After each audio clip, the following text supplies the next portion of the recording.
Hey y'all, this is Devin from Hollow Leg, and today we're going to be talking about one of my favorite fall fruits for cocktails, the pawpaw. Where, oh, where is sweet little Nellie? Where, oh, where is sweet little Nellie? Way down yonder in the pawpaw patch. Come on, boy. A pawpaw is actually the largest indigenous fruit to the United States. It's also called a custard apple. It has the consistency of a creamed banana, but it has the flavor of a tropical papaya. It's absolutely divine, it's sweet, it purees incredibly for cocktails, and today I'm going to show you how to process and use them. Before we start processing the pawpaw, let's take a really close look at it. Here is a pawpaw. It looks kind of ugly, brownish, green. It's really soft to the touch, if you can see that. Ooh. In addition, all of these seeds are in a pawpaw. Big black seeds. I highly encourage that you save them in case you want to grow your own pawpaw tree. Now these pawpaws are super soft, so the best way to get all the flesh inside away from this peel is to first take your hands and roll the pawpaw flat, like this. You want to make sure that you're not going to break any of the skin, but you really want to mash those insides up so you're able to get more of the pulp out. You can feel certain areas that feel a little more tough. Just give it a little light massage. Make sure that you're not breaking that skin though. That's really important. Now that you've done your rolling and your mashing, you're going to take a really nice sharp knife. I don't have a serrated edge. This is a really flat edge and I love it. And you are going to cut this particular pawpaw lengthwise. So like a hot dog, if you remember elementary school, you're going to basically split it like this all the way down, and then you can pull it apart. I'm going to show you the inside of the flesh because I think if you've never seen a pawpaw before, it's totally worth noting that this flesh is beautiful, creamy. You can see those seeds in there. We want to make sure that we get all the flesh out. We don't want any of it to go to waste. You've seen the inside of the flesh, and I want to point out that you can tell the skin has very much so peeled away from the actual flesh. There we go, you see that? Much like a banana. What I do at this point is I simply take the pulp and I drop it out onto the board. You're going to have a little bit of leftover pulp on the skin. That's totally fine. What we are going to do is we're going to take a spatula like this, a silicone spatula, a jar that we're going to be putting the pulp into, and I'm just going to scrape the pulp right off of the skin and then use the spatula to push it down into the bottom. You don't want to eat the skin. It doesn't really have a great flavor.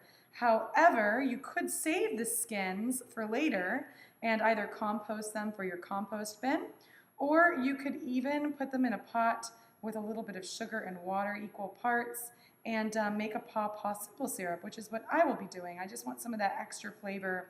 Anything that I can't get off of this particular skin, I want that flesh to melt down in my pot so we can make a really lovely simple syrup. Now we've got some of the flesh actually in our little jar, and most of the flesh is here on the table.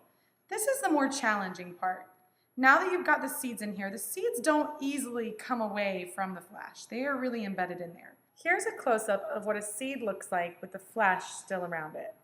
Now, one of the best ways to get this particular flesh off from around this seed is to lay this particular seed on your table, take a knife, and you're just going to scrape the top of the seed to uncover it from the top.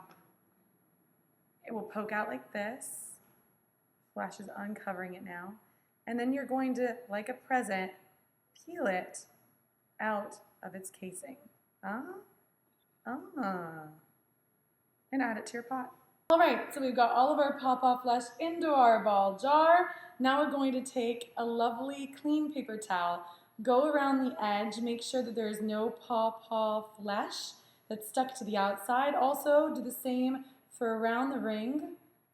Take your ball jar, lid, and cap. You're going to put the cap on. Then you're going to screw the lid on, and then you're going to open your freezer and stick it right on it. You might find a pawpaw in your selection that looks a little brown inside. Please don't fear. It is still great tasting. If you've got to worry about it, you can give it a little smell. You can even give it a little taste if you'd like, take out some of the flesh. But just like a banana or any other fruit, pawpaws do oxidize, which means when air mixes with the flesh, it will start to turn a little brown. There's nothing wrong with it. Please don't waste the pawpaw. Just stick it right into your beautiful jar and it will make a cocktail, whether it's bright yellow, creamy yellow, or a little bit brown. Why have you never heard of a pawpaw before? I actually had never heard of a pawpaw before I moved here to Chicago. It's actually a forgotten fruit, an endangered fruit, one that has a risk of going extinct. But we can help the pawpaw by spreading the word about what a pawpaw is, by trying it, falling in love with it, and wanting to continue to buy it from small-scale producers. We can save the pawpaw. For more information about where to find pawpaws here in Chicagoland and in your area, please go to ahollowleg.com. Or just click on the link below. Picking up pawpaws, put them in your pocket. Picking up pawpaws, put them in your pocket. Way down yonder in the pawpaw patch. Picking up pawpaws, put them in your pocket. Picking up pawpaws, put them in your pocket. Picking up pawpaws.